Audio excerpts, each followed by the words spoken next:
கிறிஸ்துக்குள் பிரியமானவர்களே, ஆண்டவராகிய இயேசு கிறிஸ்துவின் விலையேறப்பட்ட நாமத்தினாலே உங்களை வாழ்த்துகிறேன்.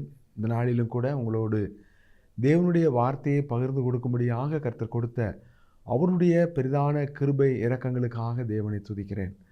இந்த நாளில் கூட நாம் சங்கீதம் 101:5 தேவனுடைய வார்த்தையை தியானிக்க தேவன் நமக்கு உதவி செய்வாராக. சங்கீதம் 101 பிறனை இரகசியமாய் அவதூறு பண்ணுகிறவனை சங்கரிப்பேன், மேட்டிமை கண்ணனையும் பெருநெஞ்சி உள்ளவனையும் பொறுக்க மாட்டேன். கர்த்தருடைய பரிசுத்த நாமத்துக்கு மகிமை உண்டாவதாக. தேவனுடைய ஒரு சுபாவம் அல்லது ஒரு குணாதிசயம் என்ன அப்படின்னா பெருநெஞ்சன் அல்லது மேட்டிமை. இதுக்கு விரோதமாக நிற்கக்கூடிய ஒரு குணாதிசயம் தேவனுடைய குணாதிசயமாக இருக்குது. எப்படி மனதுருகுதல், இரக்கமுள்ளவராக இருக்குதல், இதெல்லாம் தேவனுடைய ஒரு பண்பாக குணாதிசயமாக இருக்குதோ, அதை போல் யார் பெருமையாக இருக்கிறாங்களோ, மேட்டிமையாக இருக்கிறாங்களோ, அவங்களுக்கு விரோதமாக நிற்பது தேவனுடைய ஒரு குணாதிசயமாக இருக்குது. அதனால தான் யாக்கோபு சொல்கிறாரு 4 பெருமை உள்ளவர்களுக்கு தேவன் எதிர்த்து நிற்கிறார், தாழ்மை உள்ளவர்களுக்கு கிருபை அளிக்கிறார்.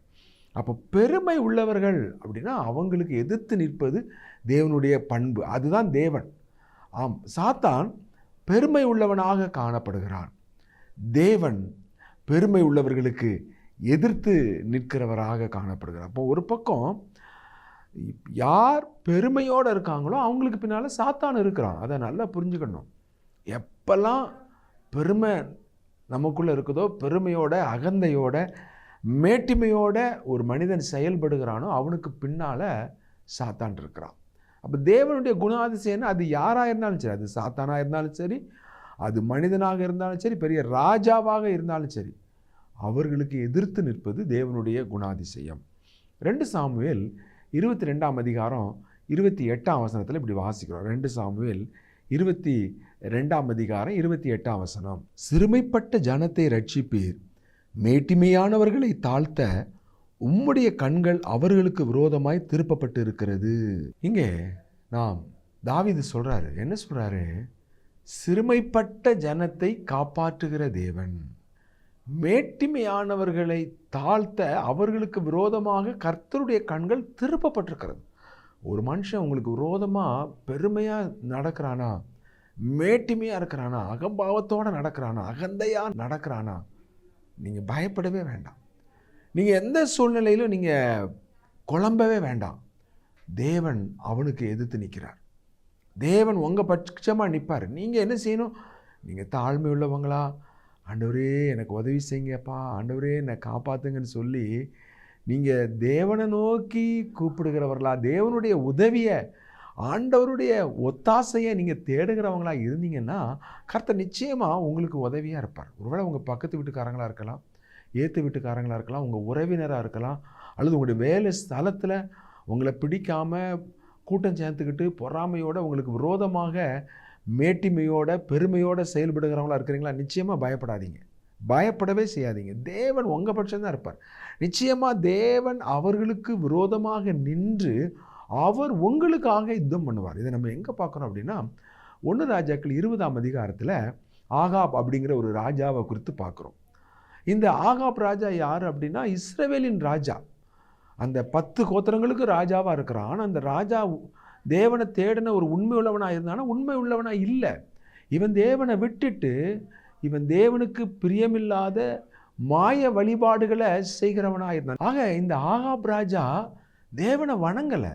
தேவன் தான் மெய்யான தேவன்னு தெரிஞ்சாலும் கூட தேவனை விட்டுட்டு அவன் வேறு எதையெல்லாமோ அவன் வணங்கிட்டு இருந்தான். ஆனால் அப்படிப்பட்ட அந்த சூழ்நிலையில் அவர்கள் தன்னுடைய ஜனம், அந்த யாக்கோபினுடைய வம்சம், ஆகவே அந்த ஆபிரகாமின் சந்ததிங்கிற அந்த ஒரே காரணத்துக்காக தேவன் என்ன செய்கிறார் அப்படின்னா, அங்கே சீரியாவின் ராஜா என்ன செய்கிறான், 32 ராஜாக்களோடு வரான். அந்த பெனாதாத், சீரியாவின் ராஜாவாகிய பெனாதாத் 32 ராஜாக்களோட படையெடுத்து வாரான். இதை நம்ம 1 ராஜாக்கள் 20 வாசிக்கிறோம்.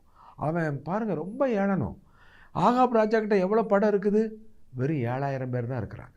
ஆகாப் ராஜாவுடைய படை வெறும் 7000 பேர்.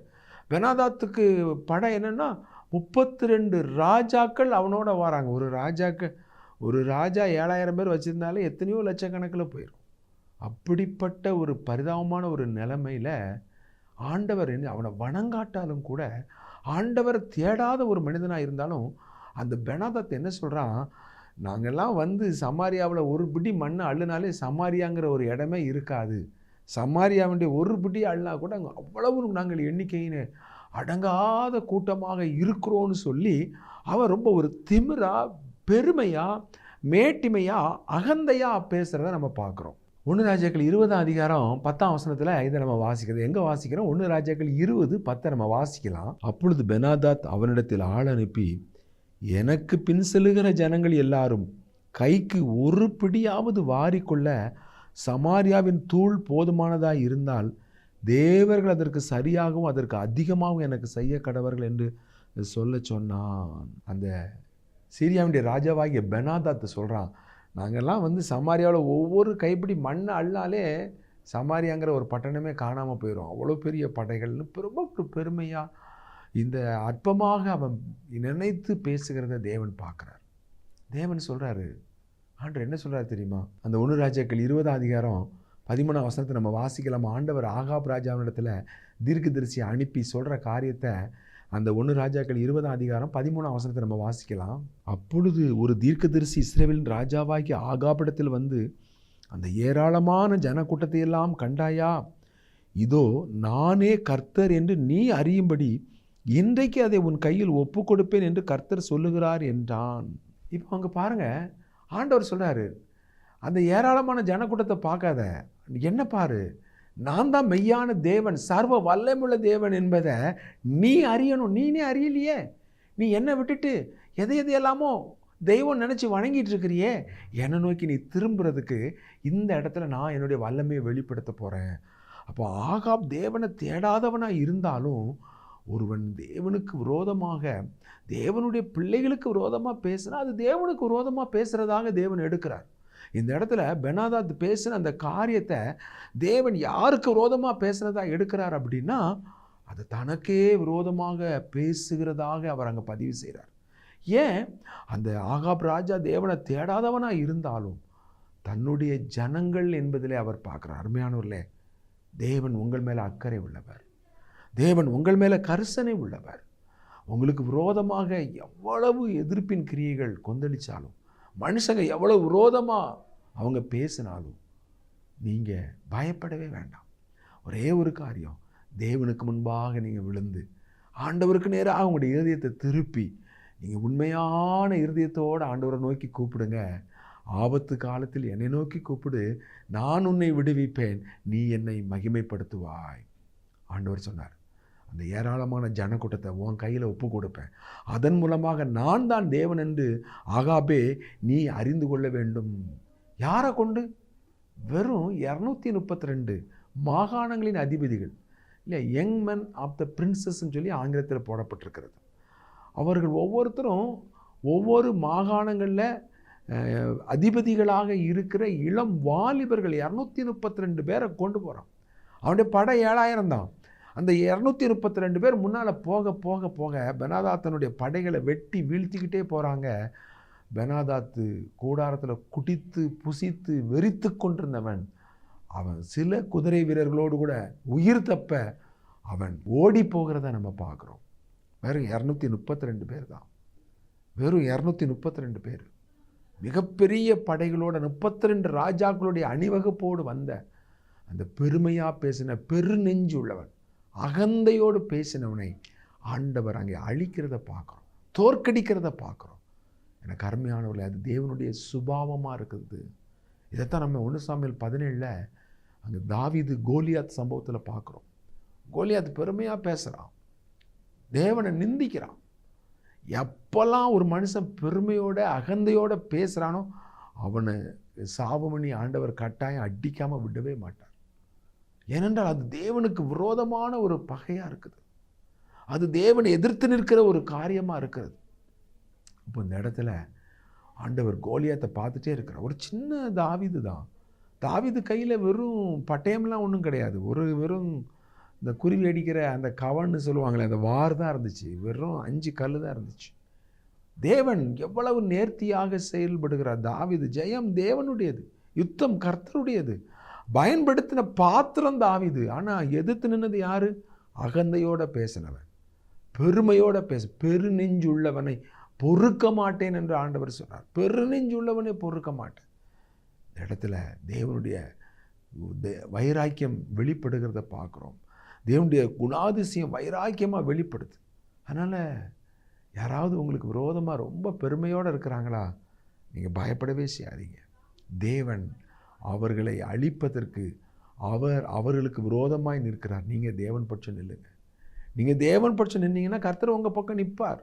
கர்த்தர் உங்களுக்காக இன்னும் பெரிய காரியங்களை செய்வார். அது தேவனுடைய ஒரு தெய்வீக பண்பாக குணாதிசயமாக இருக்கிறது. சங்கீதம் 18:27 ஆண்டவர் என்ன பாருங்கள், தாவீது தேவனை குறித்து சொல்கிறார். சங்கீதம் 18:27 தேவரீர் சிறுமைப்பட்ட ஜனத்தை ரட்சிப்பீர், மேட்டிமையான கண்களை தாழ்த்துவீர். இங்கே தேவன் பாருங்க, சிறுமைப்பட்ட ஜனத்தை ரட்சிக்கிறார், மேட்டிமையான கண்களை தாழ்த்துகிறார் என்று இங்கே நம்ம பார்க்குறோம். இப்போ எசேக்கியா ராஜாவுடைய காலத்தில் நம்ம ஏசாயா 35-36 அதிகாரத்தில், அதே மாதிரி இங்கே நம்ம 2 ராஜாக்கள் 19 அதிகாரங்களில் பார்க்குறோம். சனகரிப்பு ராஜாவுடைய படைத்தலைவன் ஆகிய ரப்சாக்கே, அசீரிய பேரரசனுடைய படைத்தலைவன் ரப்சாக்கே என்ன செய்கிறான்? ரொம்ப பெருமையாக பேசுகிறான். எசேக்கியா ராஜா அந்த நாட்களில் யூதாவின் மேலே ஆளுகை செய்து கொண்டிருக்கிறான். அந்த ராஜா ஒரு தேவனுக்கு பயந்த ஒரு ராஜா, தேவனை தேடக்கூடிய ஒரு ராஜா.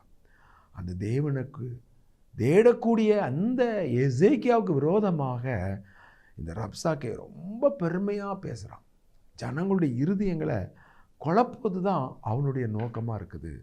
ஜனங்களுடைய இருதயங்களை குழப்பி அவர்கள் அங்கே உள்ள பலனையே இழந்து போகக்கூடியவங்களாக காணப்படுறார். பெரிய படையோடு வந்துட்டான். 2000 குதிரை தர்றேன், அதன் மேலே ஏறுறதுக்கு உனக்கு போர் வீரர்கள் இருக்கிறாங்களா அப்படின்னு கேட்குறான். 2000 போர் வீரர்கள் கூட உனக்கு கிடையாதியா, நீ என்ன ஜெயிச்சிருவியா, நீ என்ன வெற்றி கொண்டுருவியா, நான் எவ்வளவு பட்டணங்களெல்லாம் அழிச்சிட்டு வந்திருக்கிறேன், அந்த தேவர்களெல்லாம் என்ன ரட்சிக்கலையே, உன் தெய்வம் எப்படி என்னை காப்பாற்றுன்னு சொல்லி ரப்சாக்கே எசேக்கியாவுக்கு விரோதமாக, அந்த போர் வீரர்களுக்கு விரோதமாக, தேவனுக்கு விரோதமாக பேசுகிறான். தேவனுடைய சுபாவம் என்ன? பெருநெஞ்சு உள்ளவனை பொறுக்க மாட்டேன், அகந்தை உள்ளவர்களை தாழ்த்துகிறவர். கர்த்தருடைய கண்கள் விரோதமாக இருக்குதான். ஒருத்தன் அகந்தையாக பேசுகிறான்னா கர்த்தருடைய கண்கள் அப்படியே தீப்பிடிச்சு எரியும். அகந்தையாக பேசுகிறவனை அவர் சுட்டரிக்கிற தேவன் என்று பார்க்குறோம். பாருங்கள், எசேக்கியா கண்ணரோடு ஜெபிக்கிறான். அவனுடைய சமூகத்தில் போய் ஜெபிக்கிறான். ஆண்டவரே, அவன் மற்ற பட்டணங்களெல்லாம் ஜெயித்தான், அந்த தேவர்களெல்லாம் அவன் தோற்கடித்தான். அது தெய்வம் இல்லை ஆண்டவர், நீர் தான் மெய்யான தேவன், உம்மை தவிர வேறு தேவன் இல்லை ஆண்டவரே, நீரே மெய்யான தேவன் என்று இந்த ஜனமெல்லாம் அறியும்படி ஆண்டவரே, நீங்கள் மனுஷன் உங்களை மேற்கொள்ள ஒட்டாதிரும், மனுஷன் உண்மை மேற்கொள்ளக்கூடாது. பாருங்கள், அந்த கண்ணீரின் ஜெபத்தை ஆண்டவர் கேட்டார். எசேக்கியா ராஜா காலத்தில் தான் ஏசாயா தீர்க்கதரிசி தேவனுடைய ஊழியத்தை செய்துக்கிட்டு இருக்கிறார். அங்கே ஒரு உண்மையுள்ள ஊழியன் ஏசாயா, ஒரு உண்மையுள்ள ராஜா எசேக்கியா. பாருங்கள், தேவன் என்ன செஞ்சார்? இவர்களுடைய கண்ணீரின் ஜெபத்தை கேட்டு அகந்தையாக பேசின, மேட்டிமையாக நடந்து கொண்ட அந்த அசீரிய படை தலைவன் ரப்சாக்கே, அவனை அந்த படைகளுக்கு விரோதமாக பரலோகத்திலேருந்து ஒரு தூதனை அனுப்பினார். ஒரு தூதன் வந்தால் 1,85,000 பேர் க்ளோஸ். என்ன ஒரு ஆச்சரியம் பாருங்கள். தேவனுடைய வல்லமைங்கிறது எவ்வளோ பெரிய வல்லமையாக இருக்குது. பரலோகத்திலிருந்து ஒரு தூதன் புறப்பட்டு வந்தால் பாளையத்தில் 1,85,000 பேர் காலையில் எழும்பி பார்க்குறான். அவர்களெல்லாம் செத்த பிரேதங்களாக கிடக்கிறாங்க. என்னடா இது? ரப்சாக்கேக்கு அப்படியே குழப்பம் வந்துட்டு, அவனுக்கு பைத்தியம் பிடிக்கிற மாதிரி ஆயிடுச்சு. ராத்திரி எல்லாம் நல்லபடியாக தான் படுத்தாங்க. காலையில் போய் யுத்தம் பண்ணலான்னு சொல்லி பார்த்தா, நாட்டை பிடிக்கலான்னு பார்த்தா ஒருத்தரும் எழுவ மாட்டேங்கிறான். ஏன் செத்தான், எதுக்காக செத்தான் அவனுக்கே தெரியாது. பயந்துட்டான், தப்பி ஓடிட்டான். ஐயோ, நம்ம இங்கே இருந்தோன்னா நம்மளும் செத்து போயிடுவோம், ஓடி போயிட்டான். எனக்கு அருமையானவர்களே, தேவன் வைராக்கியமாய் செயல்படுகிறார். தேவன் வைராக்கியமாக கிரியை செய்கிறார்.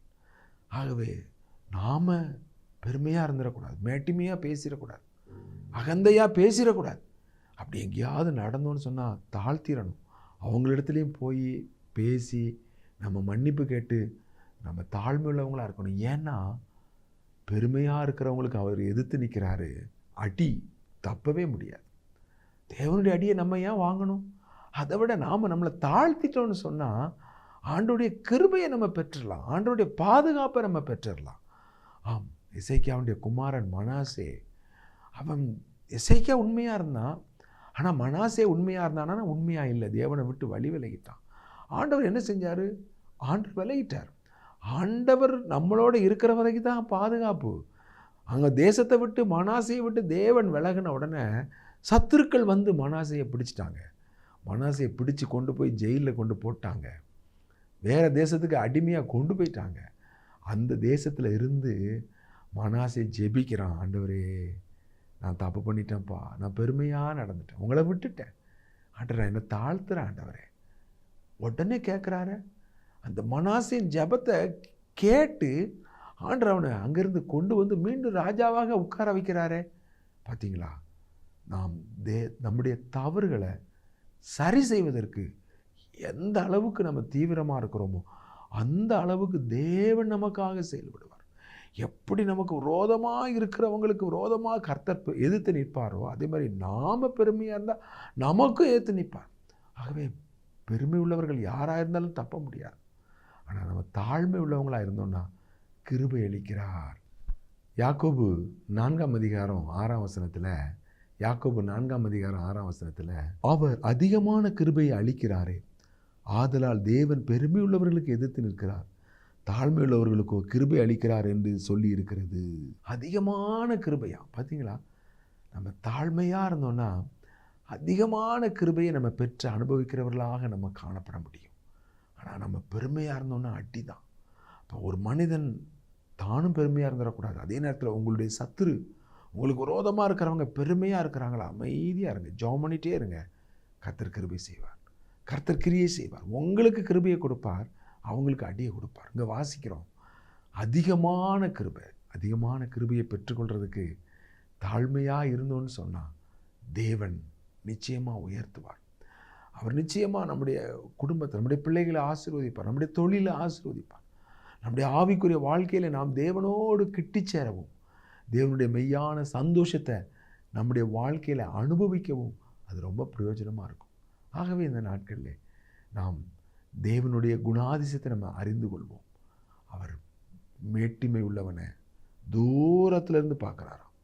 அவன் பக்கத்திலே போக மாட்டாருங்கிறார், தூரத்துலேருந்து அறிகிறார். நீதிமொழிகளில் 6 காரியங்களை கர்த்தர் வெறுக்கிறார் அப்படின்னு சொல்லப்பட்டிருக்கு. அந்த 6ல் ஒன்று என்ன தெரியுமா? மேட்டிமையான கண். மேட்டிமையான கண், பொய்னாவு, குற்றமற்றவர்களுக்கு விரோதமாக ரத்த சிந்துகை, நிறைய இருக்கு. ஆனால் மேட்டிமையான கண், மேட்டிமையான கண்ணை ஒருவன் உடையவனாக இருந்தால் தேவன் வெறுக்கிறார், அருவருக்கிறார். ஆகவே இந்த நாட்களில் இது தேவனுடைய குணாதிசயங்கிறத அறிந்து தேவனுக்கு பயந்து நடப்போம். தேவன் உங்களுக்கு கிருபையை கொடுப்பார். விரோதமாக ஒருத்தன் நடக்கிறான்னு அவனுக்கு அடியை கொடுப்பார். அவன் அடி வாங்கி தான் திருந்தணும்னு சொன்னால் அது ஆண்டவருடைய கரத்தில் தப்பவே முடியாது. அது அவருடைய சுபாவம், அவருடைய குணாதிசயம். கர்த்தர் தாம் இந்த நாட்களில் இந்த வார்த்தைகள் உங்களுக்கும் உங்களுடைய குடும்பத்துக்கும் அதிக பிரயோஜனமாக ஆசீர்வதித்து தருவாராக. நம்ம ஜெபம் செய்வோமா? எங்கள் நேசிக்க நல்ல ஆண்டவரே, இந்த வேலைக்காய் ஸ்தோத்திரம். ஆண்டவரே, இந்த நாட்களில் பெருமை நிறைந்த உலகத்தில் வாழ்ந்து கொண்டிருக்கிறோம். உம்முடைய சுபாவம் பெருமை உள்ளவர்களுக்கு, அகந்தை உள்ளவர்களுக்கு, மேட்டுமையானவர்களுக்கு, பெருநெஞ்சு உள்ளவர்களுக்கு எதிர்த்து நிற்கிற ஒரு சுபாவமாக இருக்கிறது.